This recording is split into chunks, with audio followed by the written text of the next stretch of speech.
Good morning mga ka-trucker. At dahil nasiraan nga pala tayo kahapon sa warehouse kung saan tayo nag-unload nandito nga pala tayo sa ngayon sa Renault shop or service kung tawagin nila So sa ngayon waiting tayo ng parts na in-order nila, so siguro mga an hour daw darating na yung parts na yun para ipalit sa kung ano yung parts na papalitan sa truck natin So ito yung shop nila guys. Yan yung shop nila. Yun, marami silang inaayos. Yan yung truck natin. Pinasok natin, yan yung mekaniko kahapon na nag-rescue sa akin.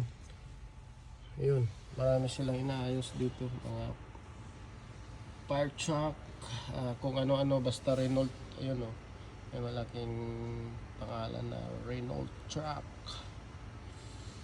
So ayun, while waiting tayo dito sa ating truck na magawa na so medyo magkapi-kapi lang muna ako dito. Ayun, laki ng kapihan ko guys.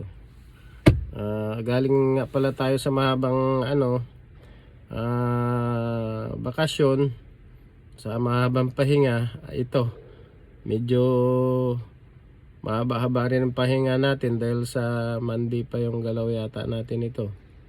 So Europe pa more. Kaya sa mga truck driver dyan sa Pilipinas na nangangarap makapunta dito sa Europe, huwag lang basta-basta mangarap, to pa rin nyo. Dahil pagka nandito na kayo sa Europe, dito kayo makakasigaw na walang magnanakaw dito. So ito naman yung unit natin nga lang nasira siya kahapon.